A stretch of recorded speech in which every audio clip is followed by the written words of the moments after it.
दिल्ली में 200 नई इलेक्ट्रिक बसों को हरी झंडी। इंटरस्टेट ईवी बस सेवा की शुरुआत। दिल्ली की मुख्यमंत्री रेखा गुप्ता ने राजधानी में 200 नई इलेक्ट्रिक बसों को हरी झंडी दिखाकर इंटरस्टेट ईवी बस सेवा की शुरुआत की। इस मौके पर परिवहन मंत्री पंकज कुमार सिंह भी मौजूद रहे। कार्यक्रम के दौरान ईस्ट विनोद नगर डिपो में आधुनिक प्रशासनिक भवन का उद्घाटन और मदनपुर खादर बस टर्मिनल का लोकार्पण भी किया गया। मुख्यमंत्री रेखा गुप्ता ने कहा कि दिल्ली सरकार ग्रीन दिल्ली, स्मार्ट दिल्ली और क्लीन दिल्ली के विजन को तेजी से आगे बढ़ा रही है। उन्होंने बताया कि इन 200 नई इलेक्ट्रिक बसों के शामिल होने से राजधानी में कुल बसों की संख्या बढ़कर करीब 6300 हो गई है। ये कदम न केवल प्रदूषण कम करने में मदद करेगा, बल्कि यात्रियों को आधुनिक और आरामदायक यात्रा सुविधा भी प्रदान करेगा। आज 6300 बसेस के साथ में दिल्ली बढ़ रही है, लगातार बढ़ रही है। क्लीन मोबिलिटी के माध्यम से ये पूरी दिल्ली शहर पर्यावरण की लड़ाई भी लड़ रहा है और अपने ट्रांसपोर्टेशन को भी बेहतर कर रहा है। तो मैं दिल्ली की जनता को बधाई देती हूँ कि जिस तरीके से लगातार दिल्ली परिवहन व्यवस्था मजबूत हो रही है, ईवी बसेस आ रही हैं जो ना केवल सुविधाजनक है बल्कि इस पूरे के पूरे ट्रांसपोर्टेशन सिस्टम को बेहतरीन सुरक्षित रूप में ड्राइव करने का एक नया आयाम दिल्ली उस पर पहुँची है।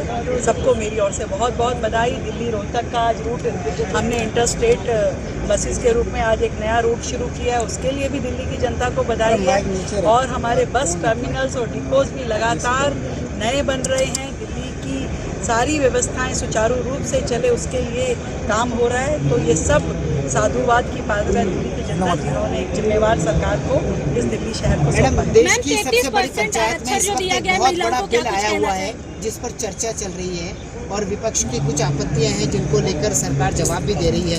आप क्या कहना चाहेंगे, कितना बड़ा प्रतिनिधित्व मिलने जा रहा है? मैं ये समझती हूँ कि देश में 33% reservation in assembly and parliament ये बहुत ही महत्वपूर्ण निर्णय है। देश की आधी आबादी को मुख्य धारा में जोड़ने का ये काम होगा, जिसमें निर्णय प्रक्रियाओं में महिलाएं बैठ सकेंगी और इस देश की प्रगति में कंधे से कंधा मिलाकर के काम कर सकेंगी। मैं ये समझती हूँ ये इधर उधर की बात किए बिना विपक्ष को साथ में आकर देश की इस आधी आबादी 70 करोड़ महिलाओं के अधिकारों के लिए, उनके सम्मान के लिए जुड़ना चाहिए। ये बातें ये ए चीज़ नहीं बी चीज़ को, ये तो केवल टरकाने और टालने जैसी है।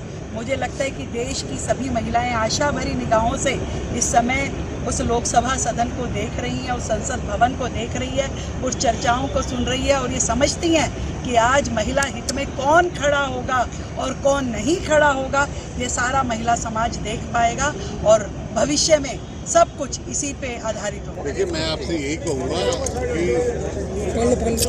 कि दिल्ली सरकार उसके ऊपर काम कर रही है और ये बसों को जोड़ना और उनको सुविधा दिल्ली की जनता तक पहुँचे, उसके लिए नीचे करो, डाउन करो यार, डाउन करो यार नीचे कर लो भाई, आईएनएस थोड़ा नीचे कर लो, आप नीचे आओ ना, न्यूज़ 8 थोड़ा नीचे कर लीजिए। और हम प्रयास जो हमारे प्रधानमंत्री जी ने जो विश्वास दिल्ली की जनता को दिलाया था उसके ऊपर हमारा काम है और ट्रांसपोर्ट डिवीज़न डीटीसी इसके ऊपर अग्रसर है, इसके ऊपर काम कर रही है। इसका सबसे बड़ा कारण है कि पिछले वर्ष से डीटीसी का आय 173 करोड़ रुपये लगभग बढ़ा है। जो आपदा की सरकार ने जिस डीटीसी का जो बेड़ा गर्क कर रखा था, डीटीसी रिवैम्प हो रही है और दिल्ली की जनता की सेवा के लिए वचनबद्ध। कितने और टारगेट है आगे, कहाँ तक की संख्या जाएगी? मंथ के एंड तक टारगेट हमारा 7500 बसों करने का है, हम उसको करेंगे। इंटरस्टेट भी और चलाएंगे, हर महीने कहीं ना कहीं इंटरस्टेट बस चलाएंगे कि दिल्ली की जनता को, मैंने आपसे पहले कहा, जो भी चीज़ें बंद हो रखी थी, जो स्पेशल बसें बंद हो रखी थी वो दिल्ली हमने चालू की और इंटरस्टेट बसें जो कई वर्षों से बंद हो रखी थी, जो दिल्ली में जाने के लिए दिल्ली रोहतक में लोग काफ़ी लोग आते जाते हैं और दिल्ली की जनता को उसका कहते हैं कि दिक्कत का सामना करना पड़ रहा था, उसके लिए हमने इंटरस्टेट बसें चालू की। क्या बिहार यूपी के लिए भी लंबी रूट के बसें चलने वाली है? बिल्कुल, मैंने आपसे बोला कि धीरे धीरे चीज़ों को एक्सपेंशन किया जा रहा है और ईवी बसों के थ्रू एक्सपेंशन किया जाएगा, बिल्कुल चालू किया जाएगा। 35% आरक्षण पे क्या कुछ कहना चाहेंगे? जिस तरीके से मैं आपके सबके चैनल के माध्यम से अपोजिशन को ये बोलना चाहूँगा कि बिना बातों में बात ना निकाले। जो भारतीय जनता पार्टी ने 33% सीट आरक्षण करने की बात की है, उसको पास करें, समर्थन दें। कि मातृशक्ति के बारे में कुछ भी कहना और उसमें एक लगूना निकालना गलत है।